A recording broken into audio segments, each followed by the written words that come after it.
And we'll move on to our next presentation by a gentleman by the name of Scott King from Critical Mass, who's joining us from the city of Calgary.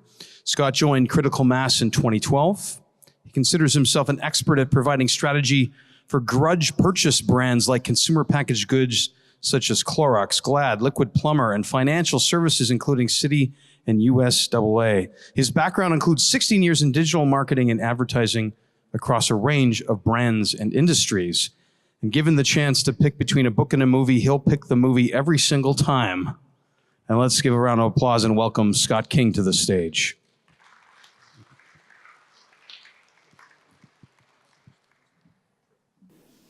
Hi, everybody. Thank you for coming.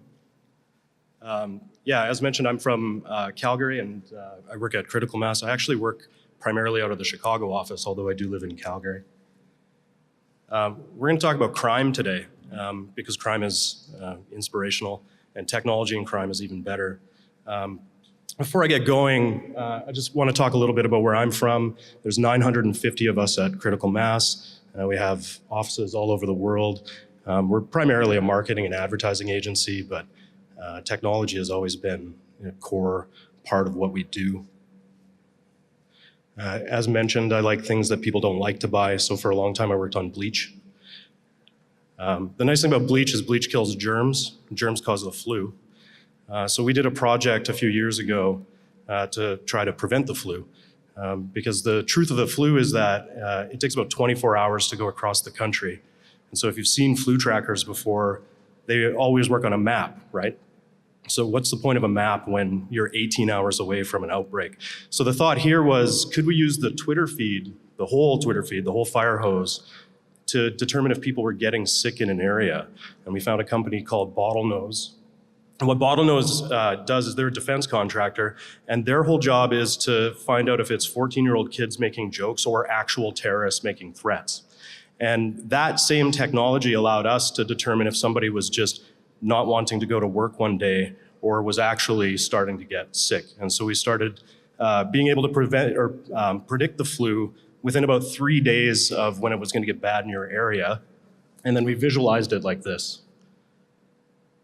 One of the original versions, the red one, just said "call mom," which was lovely. Not to be outdone, of course, Pinesol, which is also owned by Clorox, they have a long-standing problem where people believe that that is just a floor cleaner. And so we wanted to show the versatility of that. And at the time, YouTube's audience is very broad. Most people watch YouTube, and it's great.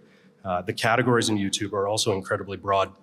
So we wanted to exploit that by creating a video for every category in YouTube. Everything from makeup tutorials all the way down to cat videos. And so we created this. You're watching the Pinesol We're Pinesol case study. Are you going to give us an award for it? We don't know. We're not judges. But we do know that our 19 hyper-targeted pre-roll ads deserve one. Pinesol needed a way to show that the product can clean a lot more than just floors. Working with Google, we determined the most popular search for every YouTube category. Then, using affordable stock video and a disruptive and quirky tone, we made a pre-roll video that linked cleaning with Pinesol to that YouTube search. Here's a taste. Mr. Boddington is deciding whether to jump on the table or the counter. How does he know which? We don't know. We find him hard to read. But we do know how to clean a counter and tabletop. Pinesol. We're not cats. Painted Lizard is wondering if this gig will be their big break. We don't know. We don't have tickets. We decided the best way to convince our customer was to meet them where they already were, with a message related to what they're already interested in. Not only did people like it, but we got tons of views and saw a 93% completion rate for our videos, which is impressive because it's 20% higher than the average. While we don't know a lot of things, we do know how to show the versatility of Pinesol and how to make fun of ourselves a bit too. Pinesol, give us a medal. We didn't win a medal. Technology as an inspiration is fun. Sometimes it's quirky like this. Sometimes it's important like the flu. Sometimes the entire idea comes out of technology. When Apple released beacons quite a few years ago, we did a project with the UN. In my whole career in 16 years, this is the work I'm absolutely the most proud of. And it's also the thing that taught me the lesson to look at any technology, no matter where it's from, and see if there's something worth learning from it.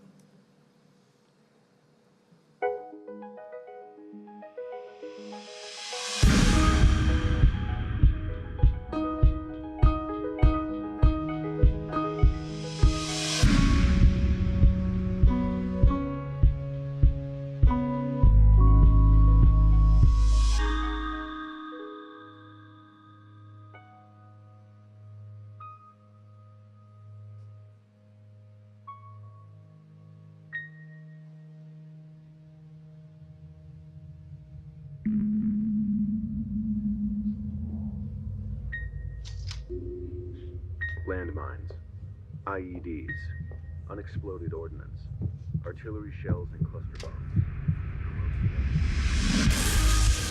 You've just triggered a VS 2.2 explosive device. You've just triggered a Prom 1 Bouncing Betty explosive device. These grim weapons don't discriminate. They kill civilian and soldier alike. The Black Widow PMN mine contains more explosive. The M77 is fitted with a parachute like the AO 2.5 has an approximate kill radius of 20 meters. Right here and right now, you are surrounded by landmines.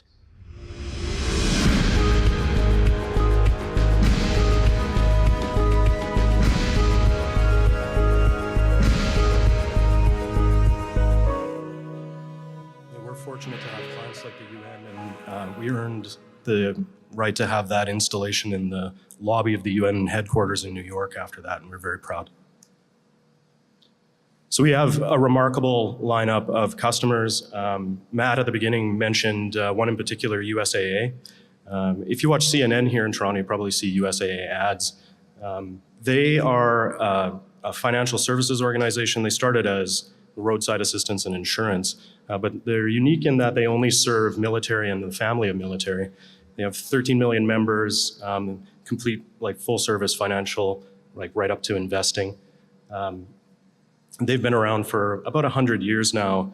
And for a bank, they are, like all banks, very conservative, but they're also willing to ask interesting questions because their member base is so unique. People that are deployed service people have really different banking needs than regular people. And so we did a project for them on the topic of card skimming a few years ago. And while we were doing that, we found out what happens to skimmed cards after, of course, they go to the dark web. There were 165,000 USAA member cards that we found on there. They were $12.95 US, which means that none of them were active or work, but it's still a scary prospect.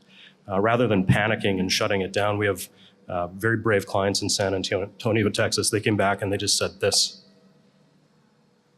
can we learn anything from the dark web? And of course, my answer is, yeah, I love crime. Let's go do some crime. So before we start talking about that, let's talk a little bit about a thing I call little rebellions. We are all familiar with iteration and the idea of improving technology as it goes. And I think that the thing that we don't often talk about enough is that there's always one thing that we renege on. There's always one thing we go back to. In the case of cryptocurrency, of course, it's very difficult to copy. And we went back from where credit cards were, which are incredibly easy to copy, to make cryptocurrency happen. Or if you want to talk about music, originally you were limited by the library of CDs or records or tapes that you had. And then we moved to buying one song at a time. And the beautiful thing about that was you have access to all the music in the world and you get to keep it. But we traded that in for streaming, where sometimes your access to a song you love just vanishes. And so we went back on that principle. And with the dark web, the thing that we reneged on was the decentralized control. So what we started with VPN was very private, and it was closed systems. We traded that in for the World Wide Web, which is highly public, easy to track you. There's no privacy built into it. And then the dark web works in a completely different way. It's open, it's decentralized, but it's also private. So when we went back to USAA, we had some stuff to tell them about the dark web. And so the dark web is very difficult to track because it's built without tracking in it. But we know a few things about it. There's about 1 million gigabytes of data that go through it a day. Not all of that is lovely. There's about $180 million a year that is transacted through it. And there's about 1.5 million buyer reviews. The truth of that $180 million, actually, it's just drugs. There's more transactions happening than that, but drugs are a $180 million business, which is a terrible fraction of the overall global drug business, but it's still a lot of money. We went back to USAA and we said to them, there's two things you need to do. You need to be more active in your members' security, and you need to adopt some of the principles of the dark web. And so that's what I'm going to talk to you guys about today, the principles of the dark web and why they're useful. All right, privacy, resilience, and trust. These are the three things that make the dark web the dark web. When we talk about privacy, what we're really talking about is you not being identifiable. In an odd way, it fosters innovation. And the reason is that when we're being watched, we do different things. And then, of course, you are in control of your information. And of course, the innovation thing is also about drugs. But in this case, it's because you're not being watched. So let's take a familiar, how many of you are from out of town? How many of you had to check into a hotel when you came in? Okay, you're gonna have a real bad day.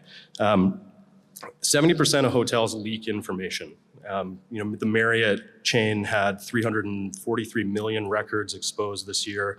8 million of them were passports, 5 million of them were payment cards. So the reason that this is a problem is the hotel check-in process is kind of weird. Like if you really think about how that works, you turn over your ID and then they verify that you are the person from the booking manually. They take a copy of it and your credit card. They don't tell you if they're ever going to destroy it, which they don't. And then they give you access to your room. So in this transaction, you've given up complete control of your identity at the beginning. You've allowed them to copy it, and then you've not made a deal with them of when they're going to get rid of it.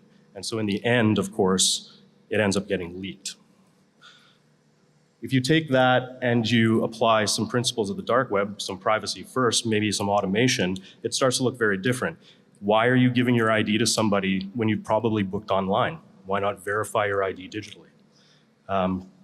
Once you've left the hotel and it's clear that you've not stolen towels or mugs or anything like that, why is your data not destroyed? Of course, an employee at a hotel is incredibly busy. They're not going to stop to get rid of the copies of your information that they've made. But in a digital world, we can automate that. And then, of course, you get access to your room. The second principle, resilience, is about three things as well. The first one I mentioned before, it's decentralized. So the dark web operates in nodes, and those nodes are independent from one another. They all have a job to do. They're obfuscated, so nobody really knows who anybody else participating in it is, but everybody is there in an anonymous way. And then lastly, those nodes are autonomous. And so the important thing about autonomy is that if you take a node down or take a node out, and then reattach it later, it's continued trying to do its job the entire time.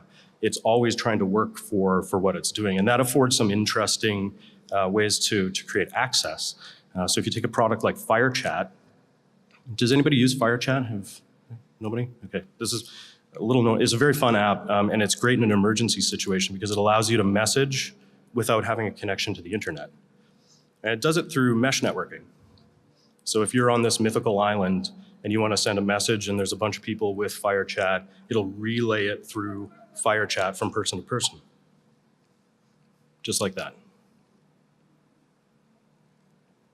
Each person in the node is obfuscated from the others, so the message is hidden from each person participating. You don't know who it's getting relayed through, but it's getting relayed through everybody. The interesting thing about FireChat is if I send a message to somebody that's not in the local network, it'll continue trying to send that message on every relay it's hit until that person is able to connect to someone else. So in theory, what could happen is if you move to the other side of the island and somebody there had an internet connection, it could complete that with somebody that's not on this island anymore. So the autonomous part of it continues trying to do its job while it's disconnected. And the last principle is trust. So trust in a world of anonymity is a very strange thing. Trust is interesting in three ways. One, trust when there's anonymity is all about, I practiced saying the word anonymity for weeks, and I'm so glad that I'm nailing it right now. Reputation is the first bit. So your ability to maintain some semblance of brand and recognition by doing the thing that you're supposed to do. Anonymity gets in the way of that, of course. It's easy once you've met me to say, there's Scott, I saw him talk about a thing one time, I'll ask him questions. But if I'm completely anonymous to you, anybody could be me. Anybody could walk up and pretend to be me at any given time. So the last bit of trust, of course, is brokering. And so this idea that there are neutral third parties that facilitate transactions between people. So if we take that in a really literal sense, let's look at a very basic e-commerce flow. You find a product, you pay for the product, and then you review the product afterwards. In a world where there is a lack of trust, where there's anonymity, you have to add a couple of steps to that. It goes find and pay, and there's a big gap in review. What fills in that gap is the brokering. So yes, he has the money for it, or she has the money for it, and yes, the seller has the product. Once it's fulfilled, then the money is released and the deal is complete. This is the way eBay has worked for a really long time. On the dark web, because everything is heavily encrypted, it's much harder to deal with the support of that. And drug dealers, amazingly, are very good at it. Drug dealers on the dark web have a 97.8% positive review, because you won't buy drugs from somebody you don't trust. It's very, very simple. So that one, yeah, it's about the same as eBay sellers. So eBay sellers probably get in on that drug dealing business. This is a quote that I really love from the dark web. So is everybody familiar with the Silk Road? You guys know Silk Road? Some of you? Okay. For those of you who don't, very big marketplace from a few years ago. A guy in San Francisco named Ross Albright, who called himself Dread Pirate Roberts. Is that right? Dread Pirate Roberts? Yeah, okay, I got some nodding heads, good. He set up this marketplace. It did millions of dollars a year. The FBI shut it down. 3 months later, the Silk Road 2 came up, has nothing to do with Ross whatsoever. The amazing thing is that people recognized their old dealers from the original Silk Road, even though they were completely anonymous. And that quote is one of the reasons. So when the drugs come to your house, they're packaged in a way to avoid detection. And each drug dealer does it in a slightly different way. And if their stealth, as they call it, is very good, sometimes it can fool you. It looks like junk mail. And so what was happening was people were saying, I ordered drugs from my old dealer. It's definitely not my old dealer, because when it showed up, it was packaged a different way. So those three principles, the idea of privacy, resilience, and trust in a non-criminal world. So I love crime, but you don't have to love crime. Really just, they mean three things. Privacy is all about protection. So protecting you, your business, liability for having records leaked, but also protecting customers, from themselves in many ways. Resilience is all about access and accessibility. So making systems that are available, especially if you make important systems, like the UN does. And then trust, of course, is about loyalty. So building trust, allows you to keep customers and grow your customer base and keep them loyal. And some of the things that happen on the dark web are just straight up good customer service ideas that we could borrow. So that's it. A question I often get asked is, how can you get on the dark web? The answer is on the right, Tor, the Tor browser, if you want to try the dark web out. That's how you can do it. I borrow heavily from Jamie Bartlett's book, The Darknet, in this presentation. So if you want to get into the deep dark of that web, that's a great book to read. Thank you very much.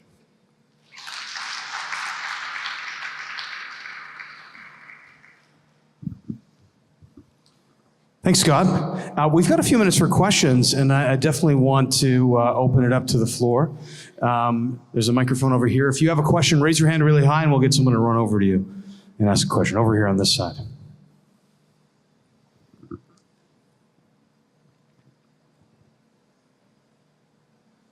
Can you talk about how if you can, your client benefited from your information about the dark web? Yeah, absolutely. So a couple of things that came out of that. Is anybody familiar with the messaging system called Signal?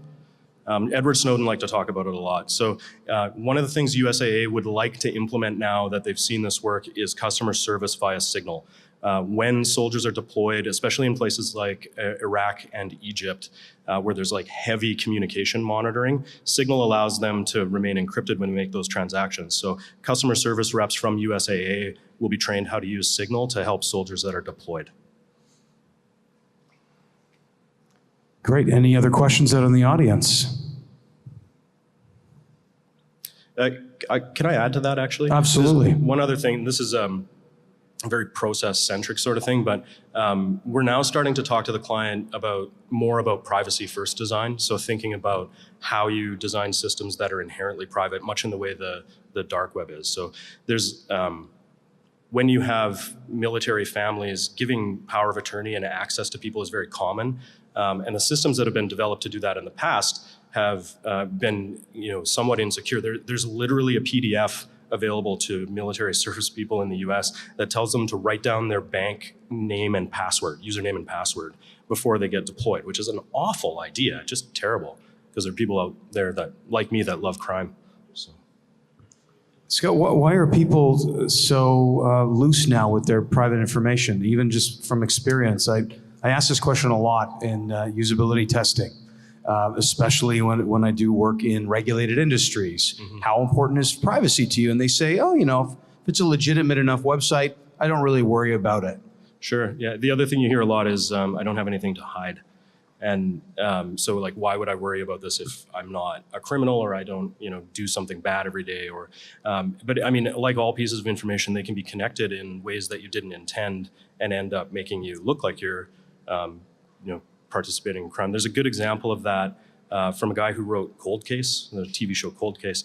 So he's sitting having breakfast with his family one morning and the FBI comes through the door and they whisk him out and they whisk his wife and kid out. And it turns out that the reason they were there was because his search history had a lot to do with killing his wife, cutting off her head, and dealing with the body. And it was because he was researching the show he writes for, not because he had any intention, of course, of doing something terrible to his wife. Yeah. So what's the lesson there? That just because you don't think you have anything to hide doesn't mean it doesn't look like you have something to hide. Does incognito browser help at all? No. That protects you from people finding out what you've looked at when they sit down to use your computer, but all that information is still transferred in the clear. If you're worried about that, you should use Tor. Yeah. Yes. If you want to know how to get around issues, talk to Scott after. Any other questions from the audience out there? I must be really scary. It never really occurred to me because I usually, when I talk about these things, I talk about them in isolation. Like I'll go and I'll talk about privacy, or I'll go talk about resilient networks or something like that, but I never talk about them all at once. Yeah.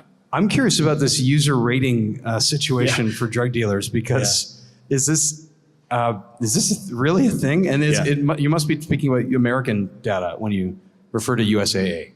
Yeah, absolutely. So user reviews are super important to dealers because their ability to deliver a product that is not allowed is the whole reason they exist. And if you have any lack of trust in them, of course, you're not going to purchase from them anymore. Repeat business is the bread and butter of selling drugs or guns or whatever else you can buy on the dark web. And so their customer service is surprisingly good. Like there was a comment Jamie Bartlett made where he said, sometimes when I was looking through the marketplaces on the dark web, it felt like I was looking at Zappos with pornography. Yeah.